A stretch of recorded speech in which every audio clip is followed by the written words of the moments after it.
Well, that was a very interesting experience. Obviously, my group had left before, so I was left to go alone. And traveling all the way from the United States to Asunción, Paraguay is quite a long ordeal, especially alone, leaving the country. And so it was fun. I got down, they took us all the way to Dallas and then Buenos Aires. Got to Buenos Aires without a problem. A long flight, but no problems. And the story starts when I get to Buenos Aires. I had my reservations and all, and I'm ready to board my next flight. And so I talked to the attendant at the desk, and I hand her my reservations, and in Spanish, I'm trying to do something, trying to tell her, here are my documents, give me my tickets so I can get on my plane. So we're struggling with communication. And so I give her my papers, like, okay, yeah, here's his papers, I'll give him his ticket, this happens a lot. And then she looks at me and asks me, how am I going to pay for it? And I tell her, oh no, these are my reservations, like the church I'm representing already paid for everything. And so she looks it up again and says, no, it was never paid for, it only got reserved. You haven't paid for it yet. So I look at her, I say, well, I can't pay for it. I have no money, I have 20 US dollars, I can't buy this ticket to go all the way to Paraguay.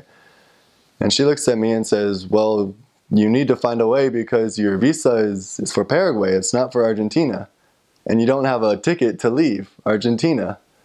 So your two options are these. You can either find a way to buy a ticket, or we can take you down to customs and the police so that they can get you all cleared out so that something can be done with you because you have no way of leaving our country and you don't have a visa for us. And so I have a phone card that they said that the MTC gave me. Don't lose your phone card.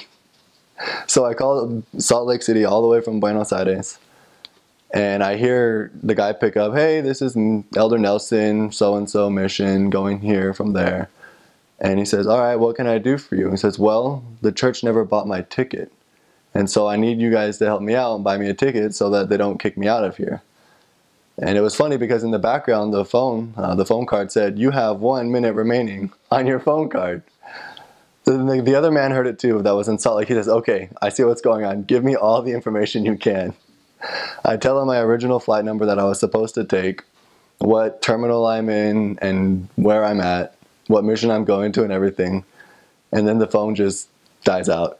The minutes ran out and I thought, well, I'll just wait here. So about 45 minutes later, I'm just waiting in the terminal, trying not to make eye contact with the lady at the desk, just sitting there quietly. And then she walks over and says, oh, yeah, your people called us. They've sent some people over to buy you a ticket, but it doesn't leave until tomorrow. So here's your documents for your ticket, and just hang out until your plane comes around tomorrow. So for about 24 hours, I just hung out in Terminal 2 in the Buenos Aires Airport, watching everyone go by until my plane came, and I finally got to Paraguay the next day. Safe and sound. When the plane was descending, I remember being very excited to look out the window because I heard Asunción was a pretty big city with some suburbs just all around.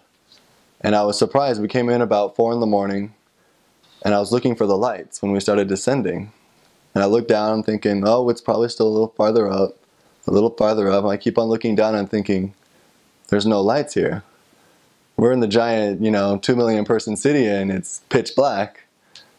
And it was interesting to me to feel like, oh, well, I guess in South America they just don't have lights on at night, It's a little different, more of a tropical setting than an urban setting, even in the big city. Other than that, I got off in a tiny, tiny little airport, and my mission president was there because I was an oddball out, and there was no big group of missionaries to come pick me up. Just the mission president said, hey, all right, we're going to the office, let's do this and that, and went to the mission office directly from the airport.